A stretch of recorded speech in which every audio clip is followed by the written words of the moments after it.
actually something that I had to go through a process. As I mentioned, I did do some modeling that was just an amazing experience. I met so many great people, designers. I was able to travel to New York, Chicago, Atlanta. I modeled for some designers in Europe or from Europe, and they came to the United States. And so within the modeling industry, there is a lot of pressure to look a certain way. Your body needs to look a certain way. Your face needs to look a certain way. And like you said, there's a lot of pressure for this younger generation with social media, just that needing to look the standard.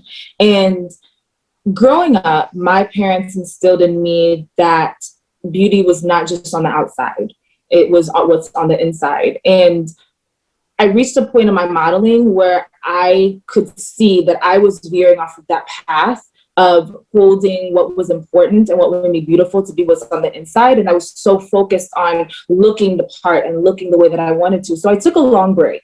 I'm still currently on that break, but I went back to who is Laura?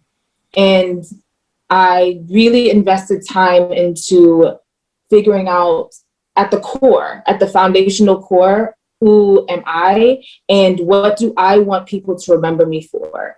And that kind of brought me back to my parents, the sacrifices they made, seeing my father come from being a high school principal with a lot of education to coming to America just to give his family a better chance of survival and success, and having to scrub dishes in the sink. It showed me my grandmother who sacrificed everything for her only child and the things that she's gone through. I really had to come back down to who is Laura, who is behind Laura and holding her up.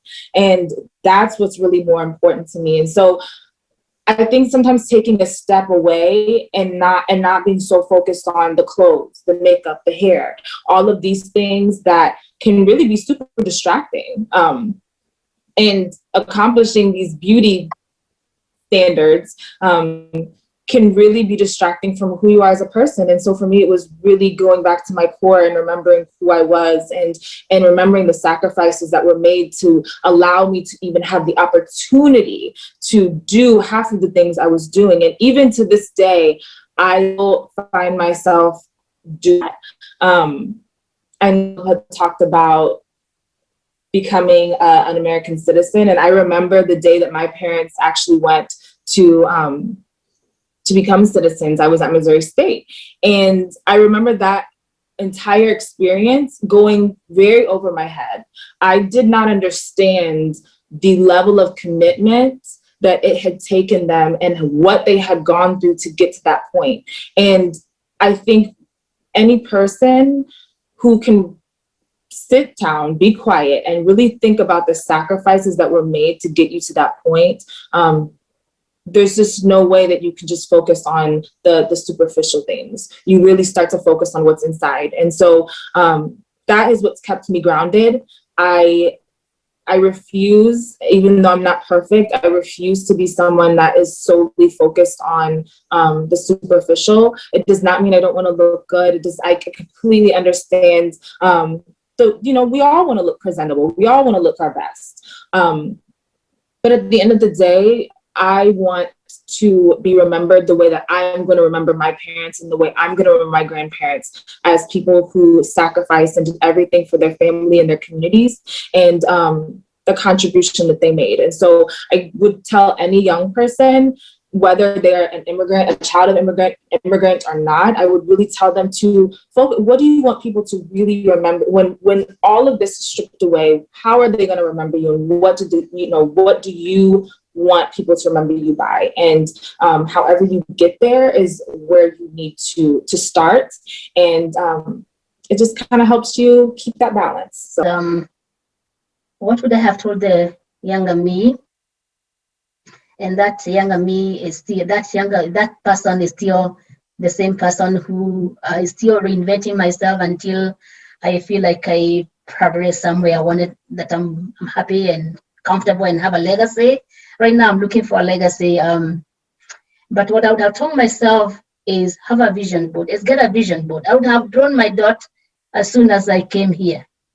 I think I dwelt so much on what the struggles I was going through and the challenges of navigating here than trying to work towards my goal. Trying towards what that I want to achieve by particularly when my mark of 2 years passed. It should have been an awakening. And so one of the things I like to encourage people, and I would like to impose on younger people, is one, have a vision board of where you want to be at a certain time. And then two, look for mentors, people who can walk you there, people who can help get you there.